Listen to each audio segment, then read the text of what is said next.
Did we just come out live? We came out live. We did. We came out. Woo! It's our coming out day. I'm coming out. So, welcome to another edition, another episode of Proud Women. Blimey, this is episode 2 of series 2. Woo! And there is a trio. Alas, Katie Brown could not make it tonight, but she will be making up for it very, very soon. You know, we're making her do hard labour and scrub floors and, you know, do all our social for us and iron our clothes and stuff until she shows up. Or not, but, you know, it's fun to tease her about. So, let's talk about what's been happening. Katie Allen, who's going to be a dirty stop out tonight and is going out to drink lots of alcohol, she's going to leave us at about 20 past. So I think you should probably have the floor first. Oh, crikey. Well, I was just going to hang on the coattails of everybody else and just share an opinion. No, you're not allowed to do that. No. Wonderful. Yeah. So, well, I mean, to be fair, I what was top of my agenda that I wanted to talk about is actually the post that you put out earlier today, Taz. Me? Ooh, yeah, very excellent post I did see. That was talking about it was kind of addressing the fact that there might well be people out there who are getting a little bit worried, a little bit twitchy, that all of this LGBTQIA plus is taking up a little bit of space, isn't it? And how's that infringing on the rights of the poor cis straight people? How do you think it's infringing upon the rights of the poor cis straight people? I think the way I put it was that embracing and celebrating queer relationships has absolutely naff all to do with taking the rights away from anybody who does not identify as LGBTQIA+. In fact, it just makes it even for everybody to get access to the same things in the same way. And it's probably actually better for everybody who starts talking about this.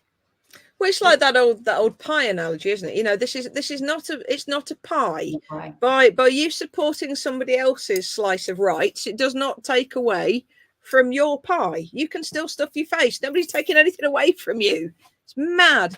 We're adding, not subtracting. Yeah, this came from. I'm hoping it was a tongue-in-cheek graphic I spotted on Facebook this week with the silhouette of what at least appeared to be a straight couple. It might not have been. It appeared to be a cis man and woman, but it might not have been.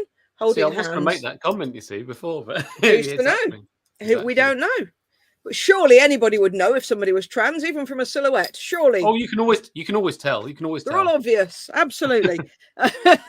And the slogan was something along the lines of it's okay to be heterosexual. Let's all celebrate being heterosexual before it's made illegal. Yeah, I was going to say, wasn't it? Yeah, celebrating heterosexuality until it becomes illegal. It's like, what? Really? And I don't think there's any mention at the moment of homosexuality becoming illegal in this country, at least unless one of the blue parties gets in. But let's not go there tonight. We might. Katie Neves, you're widening your eyes at me. We might go there tonight, mightn't we? Why not? We might. Why the hell not? It is an interesting one, isn't it? And every year we get this. So when's straight pride then? So, ladies, why do we not need a straight pride? Oh, for goodness sake. I mean, yeah. When do straight people have to do a risk assessment before deciding to hold their partner's hand when walking along the street? Yeah. Yeah. When that happens, then we won't need a pride, will we? But until then, we certainly do. And all these rights that are being taken away from them, particularly with trans people at the moment, it's horrendous. You know, we've got so many rights that we're fighting for at the moment. I'm just going to flash my boobies while you're talking. Oh, right. Okay. Absolutely. Take that, JKKK. Yeah, absolutely. Yeah. So it's just awful at the moment. And so, you know, until we've got the same rights as straight people and as cisgender people, that's non-trans people, then there will be a need for pride. Yeah. Once we've got all those rights, if we ever do, then we can either not have a pride or we could just have a party and that will be fine. Yeah. Until then, pride is a protest. I suppose for me as well, if you really want to have a straight pride, go and have a straight pride, but just make sure that you are celebrating yourselves and it doesn't become an anti anything but straight pride. Yeah, because when we have our prides, whether it's whether it's a specific area of the LGBTQIA spectrum pride or just generic pride, none of it is actually anti-cis straight people. It's inclusive. So if you want to go and celebrate being straight, fine, I'll come and party with you and celebrate your heterosexualness, heterosexuality. I'm happy to do that. Absolutely. But do you need one? I went to the very first Not Trans Pride last weekend. It was on Saturday, and it was brilliant. It was a brilliant event, pouring with rain though. But it absolutely soaked. But it was just brilliant. There was a lot of people there, considering it was the very first one, the very first trans pride in the East Midlands, which was fantastic. And loads of people there, really good turnout, very good natured. But there was nothing anti-cisgender, so anti-non-trans, or straight or anything like that. There's nothing anti like that at all. Yeah, it was just all us fighting for our rights. That's all it was. While we're talking about the whole cisgender thing, can we just tackle that? Because the amount of people I've seen popping up on, it's usually on X, isn't it? Usually. Oh, yeah. Talking about... Can we still call it Twitter? Just because I just feel like if Elon Musk is going to misgender people, we should misgender his platform. Yeah, why not? Dead name them. Dead name them. It does definitely seem to be full of twits, so why not? So Twitter X, or surely if you just drop the T, it becomes shitter. Yeah, I think that's probably more apt, really, isn't it? So the amount of people I see on there saying that it is, and that cis is an insult and that it's a new word and it's a made-up word. Can we just address this tiny little snippet of human ignorance? It just comes from the Latin, meaning on the same side of, cis, and trans being on the opposites, on the other side of, and so transgender, cisgender. That's all it is. That's all it is. It's not a derogatory term at all. Just me. It's Latin. Latin is like really old. Exactly. It's just it was even before I was born. I mean that's going somewhere. No way. You don't have to argue with me. I don't believe it could possibly be that old. Oh yes, it was. How was Stonehenge built? Well, you helped me build it, so I mean you should know. I remember. Yeah. and while we're on the subject of the difference between cis and het and all this, and what makes somebody gay or bi or cis or het or everything else, Katie Allen, you're currently dating a bloke, so surely that means that you're no longer ace and no longer pan. You're now a straight woman, aren't you? Yeah, that's exactly how it works. No, so. Yeah, this is something I think, and I kind of understand how we have these normative assumptions, don't we? That we kind of, if we see two people that appear to be of the opposite gender, we would assume they're just a straight cis couple. And I understand, because that's like what we have, and because I'm a firm fan of saying there is no such thing as normal. There's just things that we've normalized, and that is nice. An outcome that we have normalized. It is just societal norm. It's nothing special about it. It's just an appearance. And then we tend to take that as being, well, that's the judgment we're going to place. And it's like, no, my sexuality and who I am is always who I am. It doesn't change. And I think, Katie, you illustrated this perfectly last time when we had this conversation. It doesn't change depending, on the person in relation. I'm always the same. Always. I will always be ace. I can't change my sexual orientation. It works the way it works. That's it. End of. And if I happen to be dating a woman or dating a man, whether they be trans or gender or cisgender, it doesn't matter. I'm still the same. So all of the ways in which someone who is gender fluid or non-binary. Exactly. Yeah. It doesn't change me. I am still who I am. And for me, this was something that going into this relationship was really important, that I had this other person understand, because for me, I was like, you need to know that I am a queer person and I will always be that. So in essence, if you are coming into a relationship with me, you are in a queer relationship. Whether you like it or not, it doesn't change who you are. It doesn't change your sexual orientation. No, surely that makes him queer. Well, it doesn't though, because his attraction is where it is. It's exactly the same. It doesn't change, depends on the person that he's in a relationship with. But it does mean the status of the relationship is one that would be described as being a little bit different, perhaps, to what society has normalised. Therefore, I refer to it as a queer relationship. And there was that awkward conversation, like, fucking hell, how do I say this? How's he going to take it? How will his ego cope? Turns out fine. You are now an Aquarian. What? You are Is that now a an star Aquarian. sign? Yeah, it's a star sign. Aquarian. Yeah.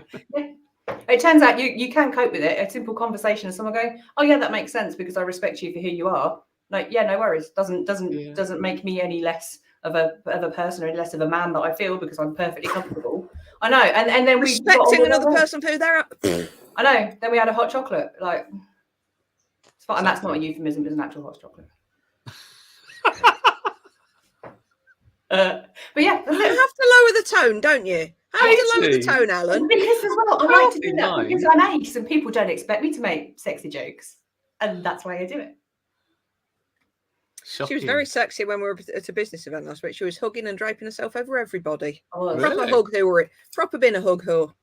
Oh wow. And that's actually probably worth mentioning as well, isn't it? Katie, Alan and I were both, and Asher and lots of other people were at Atomicon last week in Newcastle, which is a business event largely for built around marketing and running your own businesses. And we were speaking earlier, weren't we, that this is probably one of the most inclusive events we've ever been to. Nobody was worrying about coming out. You know, one of the first people I started talking to had got a lapel badge saying queer as fuck on it, and nobody batted an eye, and neither did anybody inquire over, you know, are they gay or straight? Didn't need doing, did it? Didn't need No. asking. Nobody It cared. didn't even matter. Wasn't an issue. And oh well, if everywhere was like that, then Yeah, and we had this conversation earlier. So I'm kind of like shout out to Andrew and Pete who organised it, and obviously the whole Definitely. team behind organising that. yeah. Because that doesn't happen by accident. Creating those spaces where that level of capacity for people to just authentically show up as who they are, and that was absolutely on full beautiful display there with across all types of identity characteristic. So beautifully on display that it wasn't noticeably on display. Indeed, yeah. And I had a wonderful conversation with someone on her name badge. It had her name and I can't remember her name, which is really embarrassing, but I can remember the work that she did because it was vagina steaming.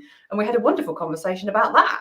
And it was just, and I was like, but this okay, we've got to find. Okay, I'm just going to boil the kettle. exactly. Yeah. No, well, Okay, I'll find her in actually so that she can get explained about this. Yoni steaming. Yes, I have read about yoni steaming before. Yeah. So, but it was just good. Like that's the kind of open space that it was. I was like, that sounds exciting. Can we talk about that?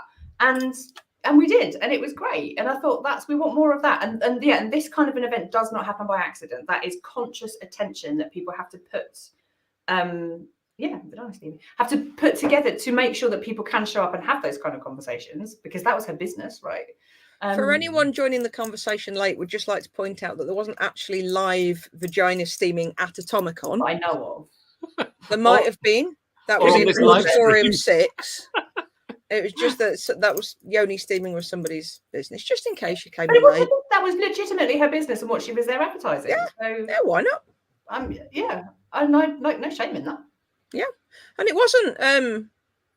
wasn't just inclusive in terms of LGBTQIA. It was inclusive across the board. I mean, what stuck out for me immediately was the amount of people there who were neurodiverse, and whether that's like attracts like. So I was just gravitating to those people. I don't know, but the amount of people who were just openly talking about, I'm autistic, I'm ADHD, I'm anywhere on that spectrum. Turn a penny with nobody batting an eye. And you were pointing out earlier, Katie, as well, and Asher and I pointed out that how beautiful it was that they also had a dedicated quiet space.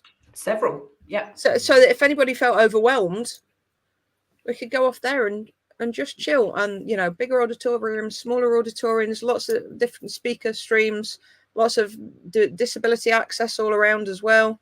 Brilliant. And the lunches all included different dietary requirements, including different food intolerances and vegan lunches, and just went, oh yeah, your bag's that colour.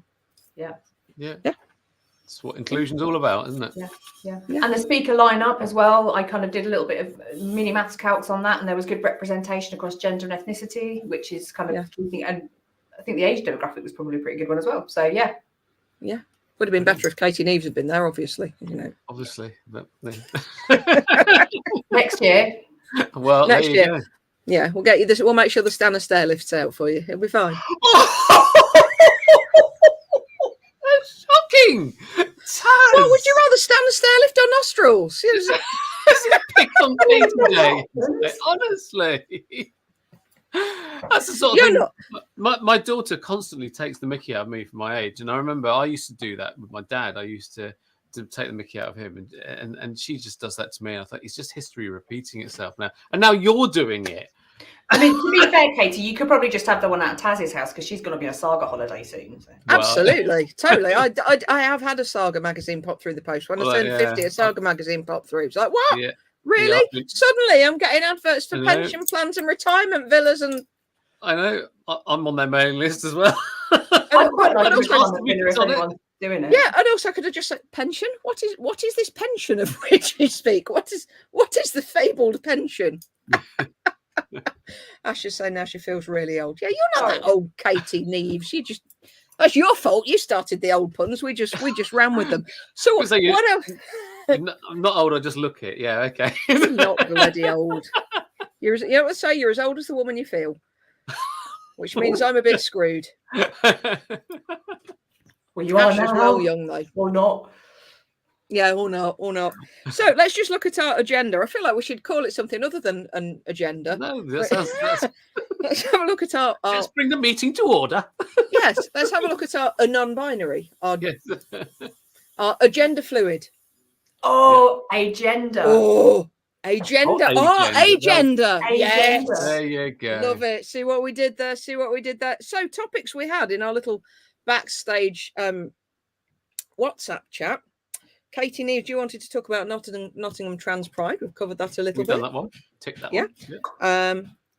Do you want to talk a little bit about some of the awful shitstorm you got on the back of your Father's Day videos that I know we all leapt in and leapt to your defence with, but do you want to say a bit about that? Yeah, I would actually. Yeah. So what happened? So I mentioned my daughter just now. It was Father's Day on Sunday, and she still calls me Dad, and I'm proud for her to call me Dad, because when I came out, she was trans. She was 6, and she called me Dad up to that point. She's got a mum now. I know plenty of kids have 2 mums and 2 dads, no problem at all. But often they call them something different. So it might be mum and mumma, or mum and mummy, or mum and ummy, or something. They make some sort of differentiation. Yeah, dad and pa. And so I did think about sort of changing the name that she called me, but then I thought, well, what's wrong with that? It's because it's only a gender term if you want it to be a gender term, and so she carried on calling me Dad. But obviously that was okay in private, but obviously in public, different story, because obviously it's a gender term that people recognise as a gender term, and so that instantly outs me. And it took quite a long time for her to get to realise that it's a bad thing to out somebody. But she was so young at the time, and but she's a teenager now, and she fully gets it now. And so what we've got the arrangement now is that she calls me Dad in private. Where's Katie gone? Where you gone? She just wants to come Did out. I bore you? Oh, sorry, I was just shutting my window because someone started gardening outside. That's okay. That's all right. Just like Were you going to tend to your lady garden?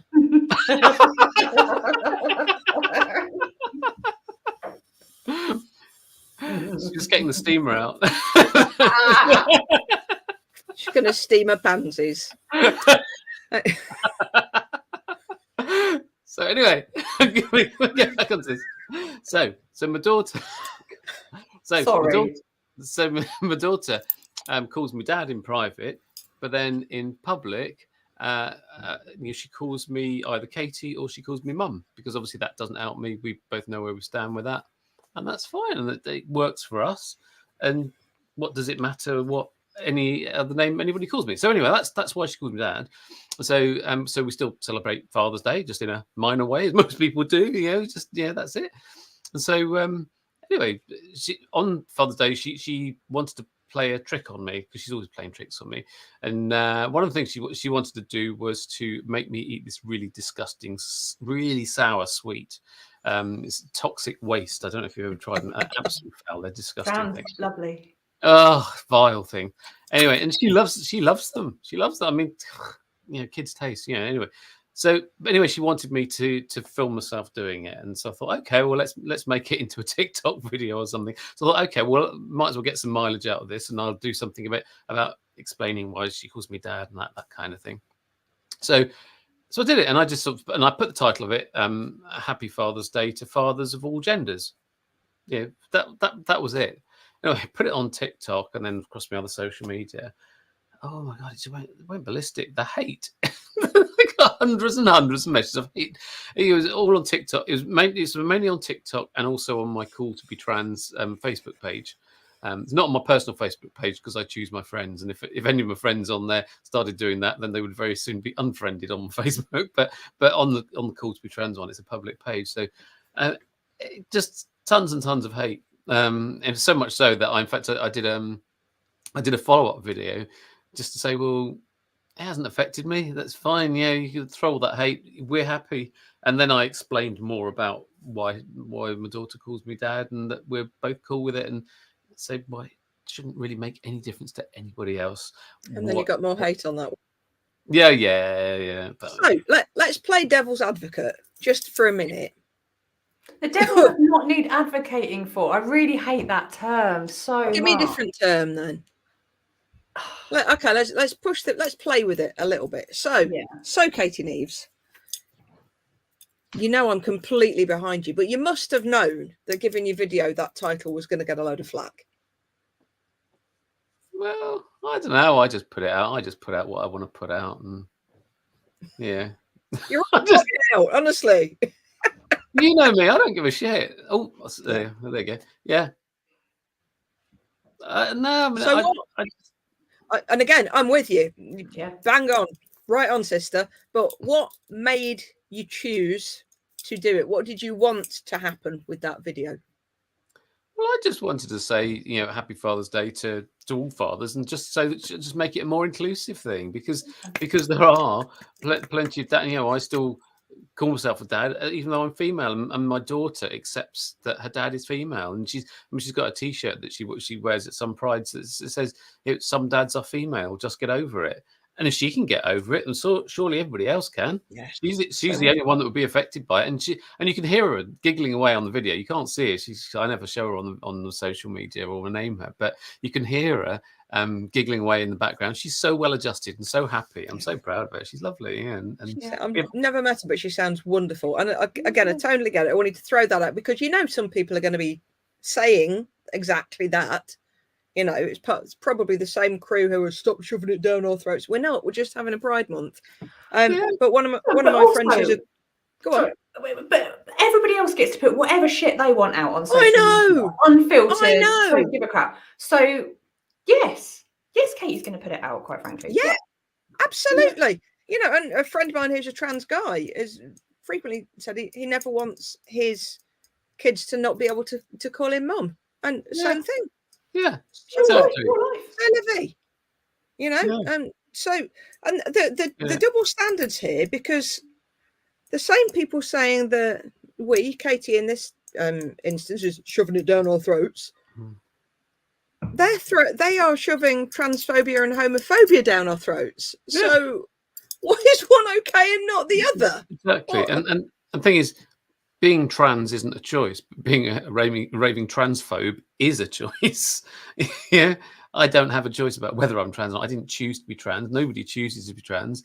I mean, who would? Anybody choose to be gay either? Yeah, of course I don't. Of course I don't. It's just who you look are. Look at you, Grady. It's been gay and trans. Yeah, well, I'm sorry. Yeah, I mean, it's a gift. I'm going to pick and mix, and I'm having everything. It's a gift. Yeah, yeah. But we have got Pam Pants here, who really is going to go for everything. No, this is it. I love this. When I describe myself as pan and ace, watch everybody's minds fall out their ear because they're like, "How the hell does that work?" It's like, well, I know. Yeah. And way back when I first came out, it was confusing enough for people that I was a gay woman who wore makeup and at the time had long hair. Ooh, that used to confuse people enough. That's against the rules, isn't it? It is. The amount of times, because back then, Asher and I both had long hair and both wore makeup. The amount of times we would get stopped going into gay bars or lesbian bars was ridiculous. And in the end, I started having really filthy responses for them, which I won't repeat on our on our little chat show. I had some fun with it. But yeah, the amount of times it's changed a lot. It was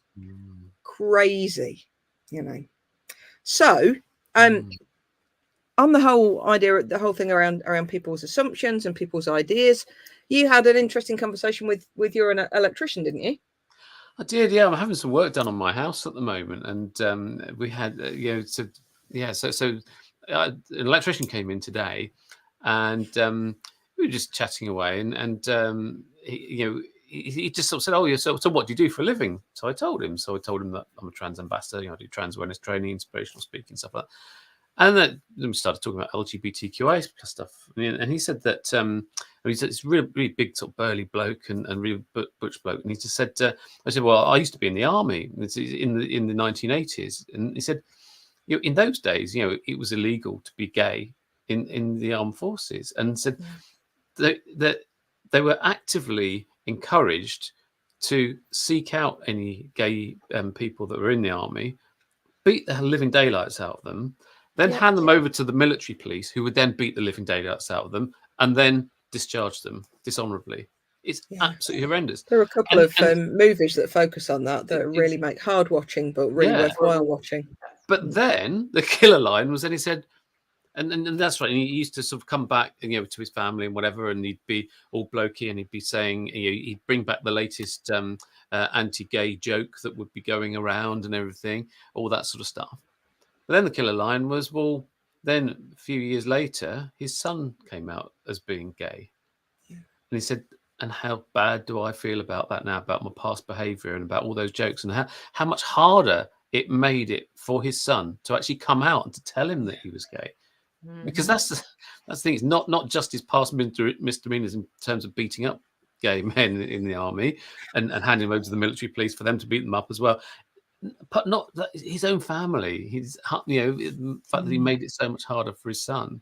And he said that now he fully accepts it and he's fully on board with it. And and then we had a really lovely chat, and then then we I was telling about the sort of stuff that I do, and then he sort of said, "Oh yeah, well I get the bit about you changing to be a woman and that sort of stuff." He sort of got that, but he said, "I really don't get the people who they them didn't non-binary people didn't." And so I just explained it to him, and so while he was doing his work and everything, I was just giving him a little sort of lesson in gender and the gender spectrum and everything, and he was so grateful, and he just it was just like, great, I get it now.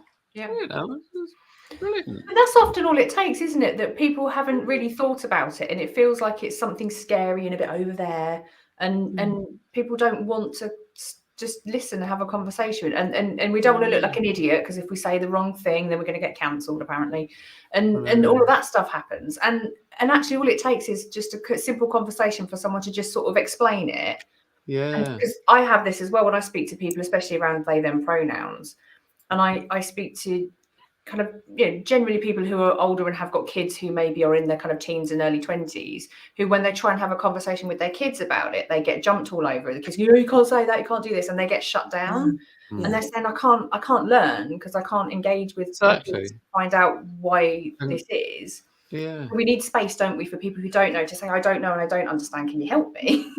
And that's the thing. We just had a really nice chat, really nice conversation. And it was grateful, and it helped, and it helped that one person. And you never know as well, right? Exactly. So if he hears somebody else saying something against that, he'll then have that in his mind and think, well, actually, I can explain that, and he can go and do it and pay it forward. So, well, how wonderful is that? Because he didn't need to behave in that way. It's without going into too much detail. And I know that there are people in my family who have perhaps begrudgingly accepted my sexuality, which again, you do not get a choice over. There's a difference between genuinely being gay, lesbian, whatever you want to call it, and that phase teenagers go through. It's not the same thing, or it might be. Who knows? So how long has your phase been going for then? My phase has now been going on for 50 years, Katie. Yeah. 50 years. I'm still waiting to grow out of it. I hope I don't actually. Yeah. But I know that there are some people in my family who accept me because I'm the family member. But when we talk about politics and anything comes up that's anything to do with LGBTQIA, they're so far the other way. And I find that really quite hurtful and sometimes really difficult to deal with. And there doesn't seem to be any thought around, but hold on, when I say this about other people, I'm saying it about my loved one as well. Yeah. And there seems to be just no concept of that whatsoever. And, we could split hairs and they might argue, well, I'm talking about trans people or people who look like lesbians, and all these stupid things. But that's still my community. And we don't have the luxury of choosing our politics on other issues, the main issues. We're just about survival. Yeah. So we have to choose our politics just so that we can live and not have our rights taken away. And that, for me, is the main thing. When I'm going to be going to the polling station, in just under 2 weeks, that's going to be the main thing in my head. In just survival. I can't. I've got to put that above everything else. Absolutely, and I'm with you 100%. It comes to something when. Let me reverse that, actually. One of my biggest frustrations when it comes to politics and voters is people who vote for the colour they've always voted for, but genuinely have no idea about the policies they're voting for. Yeah. And they will argue until they're blue in the face about how, no, that would never happen. They'd never do that. No, your rights won't be taken away. Of course not. Don't be silly. Because there would be an uprising if they tried to do that. Yeah, right. Yeah. And I sat with my mum. What is this then? Like, what do you think this is? I sat with my mum last weekend and painstakingly went through the Vote for Policies website with her. And let's just say that her top one was really not what she expected it to be. But some of the things that she was saying are so skewed. Some of the beliefs she had were so skewed, again, particularly when it comes to the ban on puberty blockers. And even when I gave your stats about precocious puberty, didn't make any difference. Oh well, I'd need to speak to lots of people about that, and learn about it. And I'm sitting there thinking, I can tell you about that. No, I'm not trans, but I'm gay and I have lots of trans friends and I work with trans people and I coach trans people. And I've kind of read up on this and I've actually read the different party manifestos. And I find it so frustrating when people don't actually know what they're voting for. Yeah. Katie Allen, you raised a beautiful point about this earlier in our backstream chat again about why it's so easy for political parties to make othered people to dehumanize and make them bad people. Do you want to say a bit more about that? I mean, this is the tactic of systemic oppression, isn't it? We pick a party, a person, an identity or something, and we other them, and then we do that whole look at them, they're the problem, do all of that, and that's who we make the enemy. Yeah. And it's not okay, but that's how systems of oppression work. You have to because it's a look over their tactic. And the thing that really kind of drives me nuts is, especially when we think about all the stuff that we talk about around transgender, particularly transgender women, because it's always transgender women because patriarchy. Always. And what grinds my gears so much is that the argument that is it's this safety thing. And again, I think I said this last time, it's not a safety thing. Like, transgender women are not a safety challenge. Like, rape culture is a safety challenge, but we can't address that in politics, because what happens in a lot of the spaces in political circles is misogyny, is other systems of oppression that are used, and we couldn't address it amongst ourselves. So let's just pick someone else that we can point the finger at, make them a scapegoat, and then we'll build our policies around it, and that will keep all the people that give us money happy. We're an easy target, aren't we? That's the problem. That's it. You'd think that we would have learned from history, wouldn't we? And I think you can tell by some of what to me feels to be extreme measures, but when you look at people arguing online about politics, clearly are not extreme for some people, which is even more worrying for me. so many of the more extreme measures, as I see them, have been snuck in at the last minute. You can see it's desperation to pull the right-wing vote back. Absolute desperations. It's catered to issues that will garner the most. Yeah, absolutely, Shirley. Absolutely. And on that note, I have to go. You do. We were angry going to and make now a I'm gonna go broadcast from a rave, but she's. Yeah, you should have broadcast it from there, Katie. I think you should go live again when you get there, Katie. I think it would be. Yeah, I think you should. All right, I'll do that. Yay! See you soon then. Go on. See you in a bit. Bye. Have fun. Bye. Oh, But just us then. Just we us can- then, our kid. We can talk about it now, can't we? We can. These bloody aces, honestly. Oh, I know. What's the betting? She'll watch this and she'll find out anyway, won't she? So She will do. Yeah. Bloody pansexuals. They're just greedy, the lot of them. They want it always, don't they? They do, always, with whatever they can get. Honestly, it's not fair. They're threatening the rest of us who have just one gender, one sexuality and gender choice. I know. Mind you, accuse me of being greedy, though, didn't you? So... Yeah, absolutely. Of course. Because why not? I'm happy to be greedy, whatever. So let's say a little bit more about politics. We're on it now. We're on the blue train. I don't know about you, but I know this year I will be voting absolutely tactically, and I will not be voting for the party that I would ideally like to vote for. Me too. Because simply because I'm looking at the tactical voting advice and voting for whoever I can to do my damnedest to keep any party with a tinge of blue out. 100%. Yeah, the tactical voting websites are all out there now. They've got the results out there now, so they're giving the advice. I looked on 4 of them the other day, and they all gave me the same advice.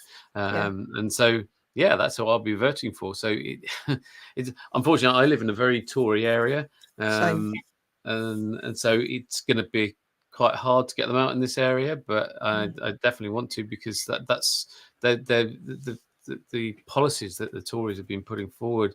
And has been just so anti-trans. It's just been dreadful, and just using trans people as a political football. It's been horrendous, and it's just getting worse. So absolutely, that's the priority. They have to go, definitely. And by the looks of the polls, hopefully there will be. But and then I mean, looking at the different parties. I mean, in terms of from a trans person's point of view, I mean, the Lib Dems and the Greens seem to have the best policies and most trans-supported policies. Labour, I wish Labour was better. I really do. But the trouble is, the stuff that Keir Starmer and West Streeting have been coming out with, they've been coming out with lots of anti-trans stuff, and I am really worried about that, to be honest. Me too. I think on balance there are probably more or less anti-trans people in Labour than there are in the Tory party. So I think we've probably got a better chance of working with them and getting them to see things our way a bit more. And I think if you actually dig down and read the manifesto, it's as reassuring as we can be. I think what's happened is that Starmer's been things compared to the others. Yeah, compared to the others, but comparatively, in the manifesto, it said they committed to enforcing all the recommendations in the CAS review, and the CAS review is a political piece of work that was dressed up as science. There's no science to it at all. It's just But then in the next breath, though, they're pledging to completely bring about a ban on conversion therapy, including trans. And it's just, I can't help thinking, maybe I'm looking at it through rose-tinted glasses here. I can't help feeling that they just got caught in the trans storm when they were put when Keir was put on the back foot, and they're trying to edge their bets a bit. But I don't like it, and I'm with you. I'd go yellow if I thought it was safe, followed by green. Yeah, I would as well. So I hope you're right. I mean, for quite a long time, Keir Starmer was sitting on the fence, and I can understand that, because he didn't want to be dragged into the trans debate, and I can understand that. But now he's jumped down firmly on the anti-trans side, and Wes Streeting too as well. And the fact that Wes is a gay man as well, and that it's just a complete lack of solidarity there. I think. And again, this is why I'm wondering if, given given that other parts of the manifesto seem to be supportive of everybody, then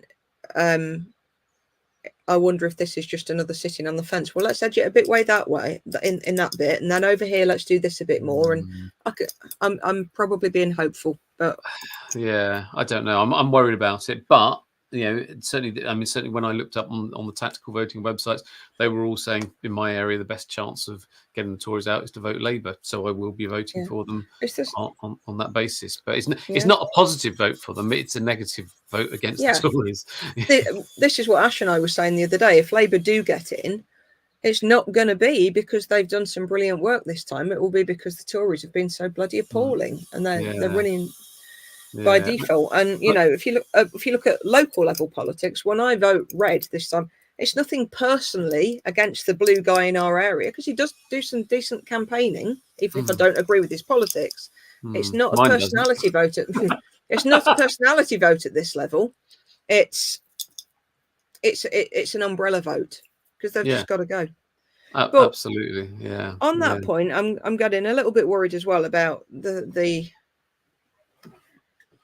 some of the things I'm seeing coming out about Reform UK, and some of the people backing them as a viable alternative. And that worries me a lot, because for me, if we look at the people behind that party and some of the people talking about them, it strikes me as being a bit more Reich than right.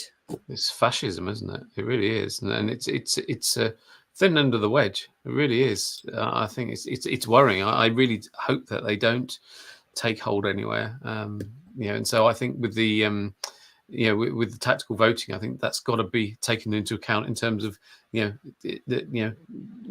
allowing them in as well. But we'll see what happens. So as you're saying, talk about the front page of the local newspaper. So one of our local newspapers is an independent. Okay. And I picked one up. I did a TikTok about it. Picked one up in our local petrol station a few nights back. I looked at the front cover, and the front cover was all about our current blue MP, talking about how, if you don't vote for him, it will split the vote, and we'll get a hung parliament, or we'll get somebody that we don't want, and there's more chance for somebody really bad to get in, all of this stuff. And I opened the front, and there was a full page of editorial about him there, and the back cover was all about him, and the inside back cover. And then I realized in small print across the top, this is an advert on behalf of the Conservative Party MP. And it's like a full page wrap that did not look different enough to run a newspaper. That shouldn't be allowed. Well, I thought the same, because you and I are both from media backgrounds, and we know the rules about they've all got to be given equal representation. But then when I started digging down into the advertising rules, it's not as clear cut as the editorial policies. No, and I think look at this. Oh God, yeah, that looks like an editorial, doesn't it? Well, this is the front page of it. Well, the back doesn't. The front does. Yeah. Proper front page. Yeah. Here's front page, and then. Oh well, does that look like run a paper or what? You've got something to hang on a nail in the loo now, haven't you? Something to use if we run out. Yeah, exactly. Or again, it's an even bigger fan. But we were saying, how can that be allowed? And I was talking to my PR earlier, Fiona Scott, who said she'd seen similar in her area. And there's lots of stuff I'm seeing online at the moment about Tory candidates putting their information out there in different colours. So there's one guy making all his stuff red. Somebody else has been putting all their leaflets out in green. It's like, how desperate do you have to be to do that, or to put out a front page advert that literally says, here we go. South Holland's extra cash is at risk from a Labour government. Voting for reform will split the vote and let Labour in. Don't vote for reform then, just vote for Labour. Yeah, simple. Yeah. I think we've got Bob and No of changing parties here, but I suspect the majority will change a lot. Why is this so important though, Katie? Because we're here to talk about LGBTQIA plus issues, and here we are talking politics and the elections. Why is it so important? Why does it matter? Well, because people are dying. People are dying for it, and I mean, only today it was the news was released by the Good Law Project. I don't know if you saw it, that I did. 2 whistleblowers within the NHS have leaked these stats that ever since 2020, when the NHS blocked giving puberty blockers to trans adolescents. This was following the Kira Bell versus Tavistock case, which was then later overturned. So, but as soon as the first ruling was made, they immediately, like within a few hours of the judgment, they immediately stopped giving puberty blockers to trans adolescents on the NHS. And so that from then onwards, the only opportunity for trans kids then to have these puberty blockers was privately. Then that's since been stopped as well. I'll come to that. And then later on, went to appeal, and then it was overturned on appeal. But when it was overturned, the NHS didn't overturn their ban. They still kept the ban on. And before that ban, in the 7 years before that ban, there was one suicide of a trans adolescent that was being looked after by it was called GIDS, which is a gender what's it called? Gender identity Identity service, development service. So there was one in the previous 7 years. Now, from 2020, so since that ban came in place, there have been 16 children have died. Yeah, and now and it's just awful. They took their own lives, because they just couldn't take it anymore. I mean, it's just awful. I mean, I can't reiterate enough. With puberty blockers, they are being used for non-trans kids for precocious puberty, and they can still get those on the NHS. But trans kids can't get any. And now the health secretary has gone even further by slapping this ban on parents of trans adolescents buying them privately, and saying that even being in possession of them is a criminal offence. Yeah, it's horrendous, and it was a temporary ban that she put on just before the Parliament broke up. So there was no chance, there was no discussion in Parliament about it. She just whacked this ban on, and it's because it's a temporary ban, so it will last for 3 months. So the Good Law Project, along with Transactual, are actually taking them to court over this, just to see if they can get this overturned urgently, and using this as evidence, because I mean all puberty blockers do is just call a halt. They just buy a bit of time. They don't do anything lasting, because as soon as you stop them, then the puberty starts, because that's what happens with the non-trans kids. So it'd be exactly the same with the trans kids. The non-trans kids aren't transitioning because they've been on them. Doesn't make them want to be trans or anything. Yeah, and these drugs, the puberty blockers, they are a lifesaver. They really are. And all this stuff that you hear in the CAS report that's been amplified in Parliament and in the mainstream media, it's just utter rubbish. It's just propaganda. It's anti-trans propaganda.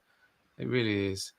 I just feel so desperately saddened by the whole I know parents of kids who've transitioned, but again, talking to my mum at the weekend and trying to explain, when we were going through the Vote for Policies thing, and she was saying, but I watched this program on the television of all these poor kids who are being forced to transition, and so many of them are trying to detransition afterwards, and it's tragic.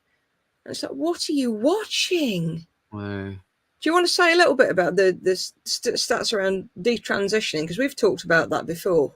Yeah, this is where the journalists go after the proverbial needle in a haystack. This is something we need to recognise when we are reading media reports. What will often happen is the journalist or the editor, and again, former journalist, Katie was in the media as well. I know how this works, and I get the journo requests coming through to me as someone now who does their own PR and gets PR from Fiona Scott as well. But what will happen is they'll come up with a headline, and then they'll send out an alert saying, we are looking for. So in this case, it might be, we're looking for a teen who went onto puberty blockers and then chose to detransition. And that alert will go out to hundreds, thousands of people. It will go out on media alerts. It will go out through social media, through Twitter. And of course, then the one needle in the haystack teen who has chosen to detransition will go, yeah, that's me, or their parents will. And then lo and behold, they build a media report around it. They interview this person and they'll find 2 or 3 at most. And that then gives the impression that it's a big problem. Exactly. It isn't. It's the way they find the news. And you've got to think of the definition of news. News is something that's unusual, because if they published something that was usual, it wouldn't be news. It would just, people would be used to seeing that all the time. But so when something unusual comes along, that's newsworthy. So they publish it. So it's unusual. The trouble is then people see it and they get treated as the norm. Absolutely. So detransitioners, there are some people who do transition, but usually, I mean, it's not that many. It's less than 1% of trans people who detransition. And the main cause of people detransitioning is pressure put on them by others, by their family, usually by the families, so those around, because they're so anti-trans, they don't want their loved one to be trans, and so they make it so horrible for them, and so then they detransition. But the most common outcome of detransition is retransition, because then they go and retransition again at another date. And I've heard this so many times that people say, oh, well, I tried it 20 years ago, but then the pressure was too much. I didn't think I could do it, or I didn't think I could come out at work. I didn't think, all these different pressures put on them by others. They didn't think they could do it, but it was still there. They still needed to do it, but they just couldn't. They hadn't got the strength to do it, and so they then detransitioned and then had another go, and then maybe was successful the second time. It's happened so often, and the thing is that if it's so it says Katie, nice one, eyebrows.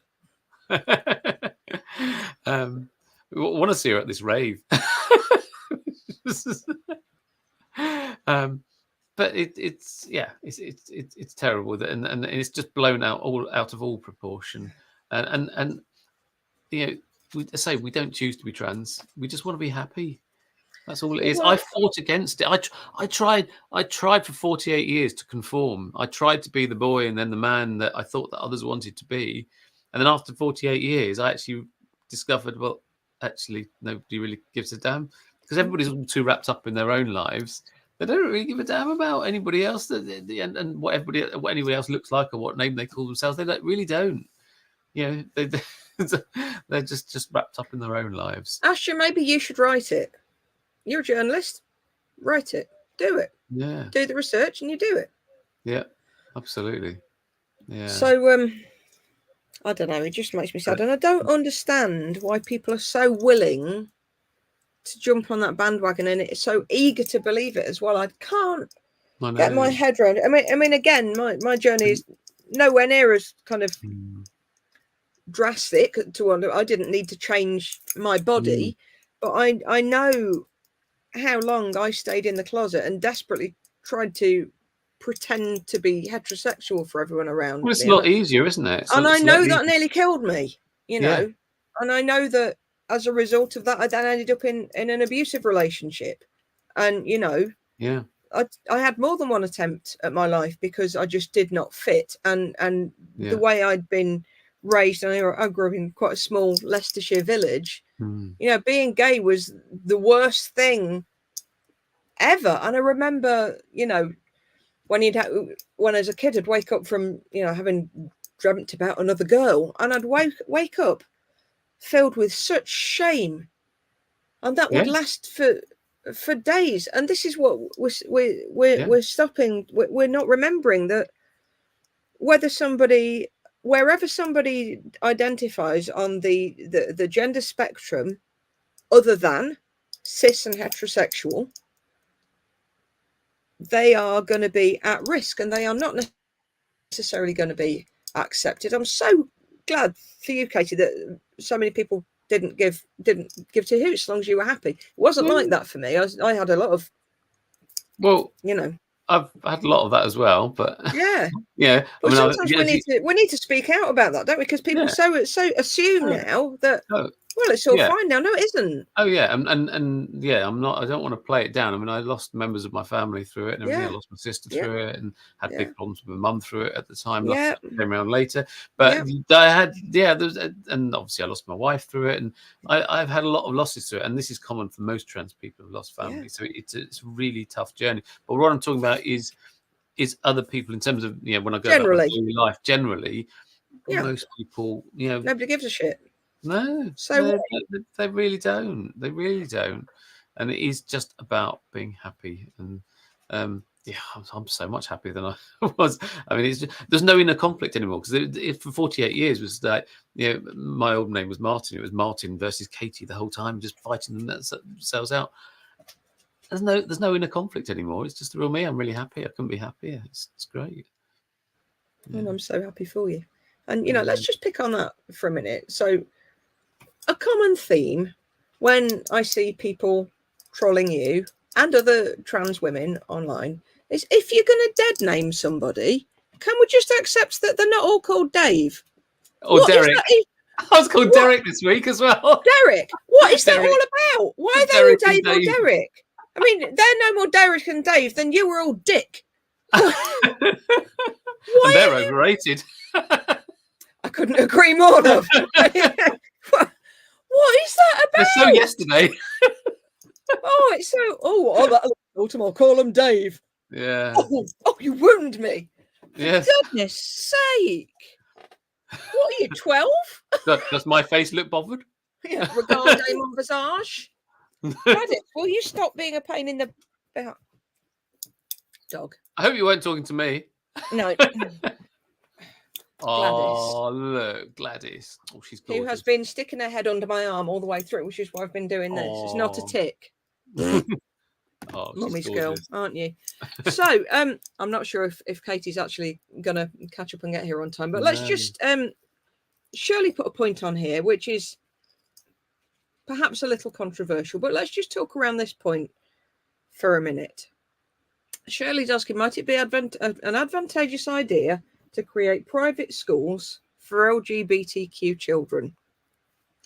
Well, I don't think there should be a need to. It's much otherwise that others them, doesn't it? And others us. It's much better to integrate and just to teach everybody that there are people are different and accept people's differences. You don't segregate people. You don't ghettoize us. That's it. No, it does. I can see why that question might come up off the top of your head. Well, at least then they'd be safe and they'd be looked after, and but also, it's. So what happens? So you've got a child and they're happily going to their primary school or secondary school, whatever it is, and then all of a sudden they're discovering their sexuality, and they think, oh, actually, I think I might be gay, and so they come out to their parents as gay, and all of a sudden the parents are going to say, oh right, well you're going to have to change schools, then we're going to have to put you in the LGBTQIA plus school. Off you go. We're into the rainbow school. All their friends. Hi. Yeah, no, they've got to be integrated. Shirley, thank you for being brave enough to post that as a discussion point. Genuinely. Yeah, I wasn't trying to chew your head off. I'm sorry. No, me neither. But I can see how that comes from a well-meaning idea, comes from a good place. But for me, I don't think that would be the right way. It plays in segregation, doesn't it? It's not that long ago that we were making children of different colours go to different schools, and actually, let's not do that. No, we don't know. We want inclusion. That's the way forward. Yeah, definitely. But the uniforms would be good. They would be. Again with uniforms. I mean, I talk about uniforms a lot with the trans inclusion work that I do to companies, and like people with staff uniforms, it could be treated exactly the same way at schools. You can have a whole range of uniforms. They don't have to be unisex uniforms, because unisex effectively means male, because it's just based on male. Surely in this case the boys' uniforms will be really flamboyant, the girls will all get Doc Martens and dungarees. But the point is that exactly. But the point is that they should just have a range of all sorts of clothing. So here's your range. Jackets, skirts, dresses, trousers, blouses, the lot. That's all on brand. That's all in the school colours, whatever. and just choose whatever you want, however you want to express yourself. It's not difficult. You don't have to say, oh, because you were assigned this at birth or you were assigned that at birth, therefore you have to wear this. You have to wear this.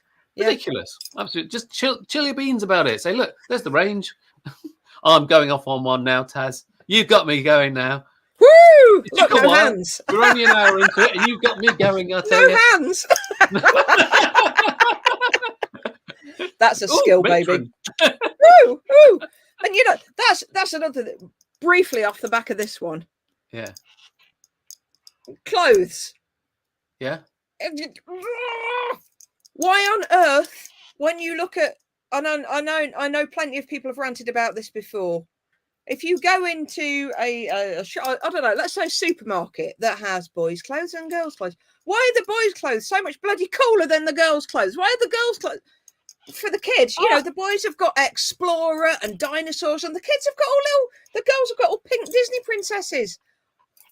What's wrong with pink Disney princesses? Sorry? What's wrong with pink Disney princesses? You go and wear your pink Disney princesses. I think they do adult versions in the Disney store. But we are still playing into such a stereotypical gender binary split. Exactly. They're just clothes, aren't they? The clothes themselves don't have a gender. They're just pieces of cloth stitched together, aren't they? In the fashion, they're just clothes. People, look, we got our whole range here. Go and choose what you want, and that's it. It shouldn't, yeah. And some shops have taken down the signs now saying like women's wear and men's wear now, haven't they? Which I think is really good. So I think it's just clothes, and then people you can just clothes. And you can let's not keep separating them out. So it's just that's cool. That's that. Bonkers. One thing I do find strange, and something I've really noticed actually since I started my transition, is about the sizing for men's and women's clothes. Because for men's clothes, I was used to that for many years, and their sort of sizing works. It's just for men, it's just like like the chest size and the waist size and it's just collar size or whatever, and it's consistent.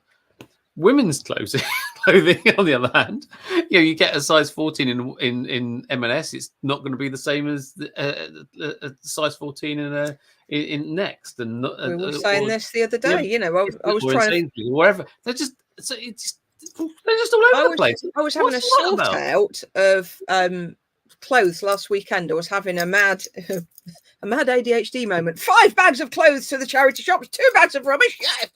But in that, I was thinking, let's try all the jeans on and work out which ones are one and which ones are not.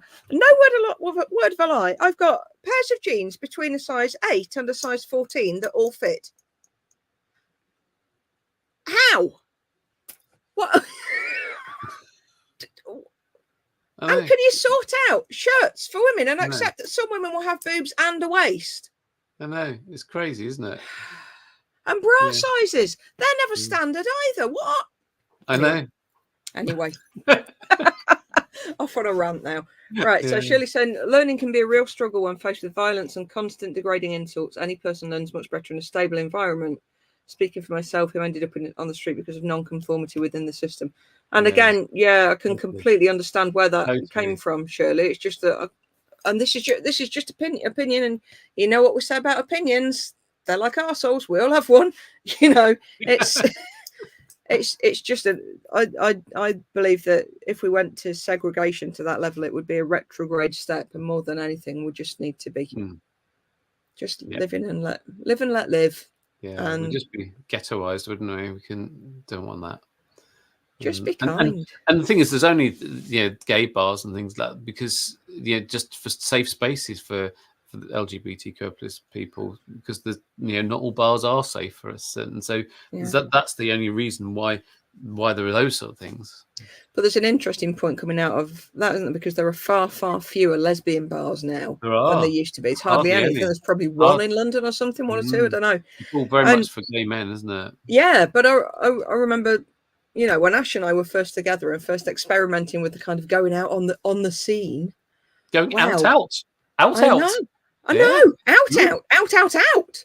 And the first time we went into Candy Bar, that used to be a bar in London, and that used to be my, regular haunt. Candy Bar. It was amazing. Actually, it was a really pokey little tiny space, but it was amazing.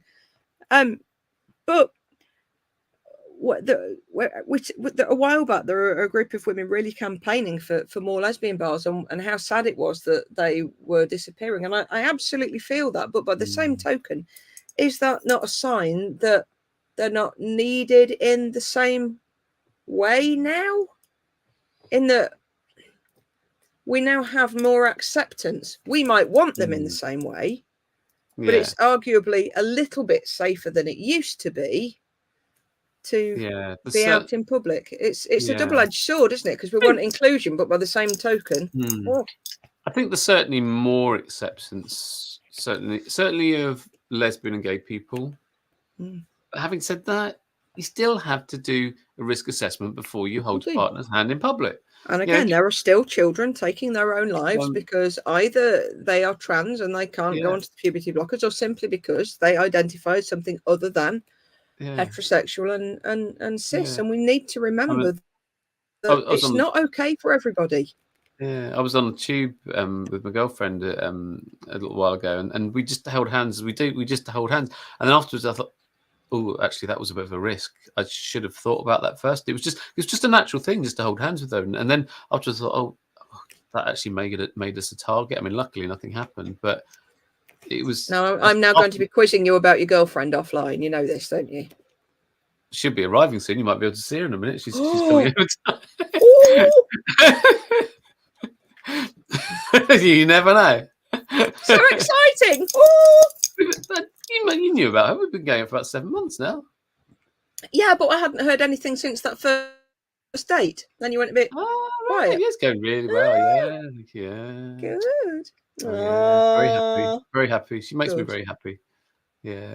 And the thing is that she just totally accepts me for who I am. And I was very, upfront. She's cisgender, so she's not trans.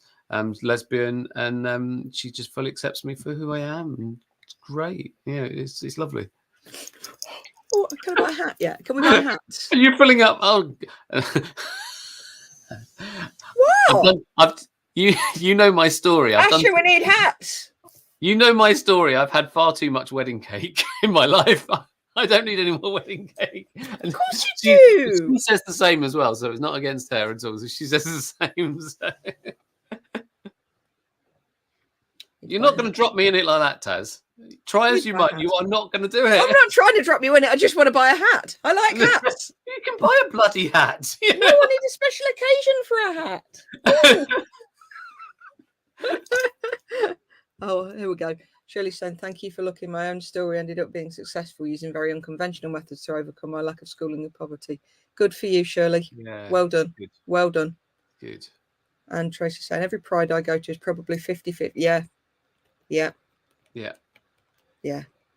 Exactly. And it's that double-edged sword again. And back to your point, and the point I've made so many times, and all the other Katies in the entire world as well, is that Pride started as a protest, and it still needs to be one. And by protest, I don't necessarily mean aggro and riots in the street, but we do need to remember that it's not just about getting pissed and having a shagathon. It's not just it's people are still unsafe. People are still being raped and attacked and murdered and taking their own lives for being gay or trans or somewhere on that LGBTQIA spectrum. And not every family is going to welcome them with open arms. Not every kid is going to feel safe to come out. And, in this country, you might say we've got it easy compared to some, even though we've dropped right down the list in terms of safest, most inclusive countries. We were right at the top. We were number one, weren't we? Down to 17 or something now, aren't we? Yeah, it's right down now, isn't it? So we still need to remember that there are other countries out there where I wouldn't feel safe going. And I definitely couldn't. Prior to my transition, I go to pretty much most places in the world. Now, not at all. I have to do a risk assessment before traveling anywhere, and just to see, because well, we could both. In some places, we could be thrown into jail, couldn't we? In some places, or worse, we could be killed for being LGBTQIA plus. Yeah. So Yeah. it's not as clear cut. No. And for all of you thinking, stop hitting us over the head with it, we're not. We're just trying to educate in the most down to earth, kind of fun, light-hearted way that we can. And come on, give us your just want to be happy quote. Let's end on that one. Yeah, trans people are just ordinary people who want to be happy.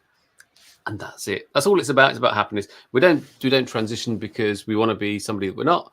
We just want to be happy. Ditto the L and the B and the G and the Exactly. T and the Q and the I and the A. We're all just trying to be ourselves. So live and let live. Katie, thank you so much for joining me. Thank you for being such a bloody awesome woman and having such a bloody brilliant laugh with us. Oh, thank you for being likewise. such a bloody awesome bird. Likewise. And Katie, hopefully we'll see Katie Brown next time as well. Hopefully we will. She'd cocked her diary up slightly, bless her. But we will be back this time. Rather than pushing them all into June, we're going to do some more in July, but we're just waiting to sync our diaries with Katie Brown, and we'll be back in July. And who knows, maybe we should make this a more regular thing and have a concentrated amount during these months, and maybe pop back on once a month or something. I think we should actually. It'd be fun, wouldn't it? I think we should. Drop us a line then if you've enjoyed this and you think we should show up more regularly beyond Pride season. Let us know and let's see what we can do. And if any of you would like to guest at some point, then drop us a line. Tell us what it is you'd like to talk about, and let's see where we get on. And also, if there are any particular topics you want us to cover within it that we haven't covered, because we just sort of think of these things as like on the fly, really. Just we sort of like send messages to each other. Oh, I think I'll talk about this tonight or whatever, and I just like threw a load at you. I thought, oh God, I'm going to be talking again the whole time, taking over again, and I did. Gobby trans bird. So she is. Sorry. Just Gobby. You can't shut her up. She's a. Well, you can admit, you're going to go off live in a minute, so that's how you're going to shut me up, isn't it? I love that you're so gobby, Katie. It's one of your many charms and one of the things we all love about you. So please never stop being gobby. And I take a megaphone when I go on prides as well, and so many people say you don't need that. You just don't need that. I call it my gobby phone. I think we should, as a group, all meet up to go and do one of the prides and broadcast live from there at some point. Yeah, why not? I think we should. Anyway, we are on way over our hour. For an hour and 12 minutes. Blimey. Crikey, hour and 12 minutes. An hour and 12 minutes of us. We do talk a lot, lucky people. Mind you, it'd be a bit silly if we didn't talk, wouldn't it, being on this sort of thing? We'd be sitting there. Mind you, we didn't talk to begin with. We just hid from everybody, didn't we? And just suddenly came out. Yeah, exactly. So, are we going back in the closet now? Are we? I think we should. So we're at the end of the broadcast. We should end this broadcast by going back into the closet, and we'll see you next month. Thanks, everybody. Right, we're going to crawl back down. Bye. Bye. Bye.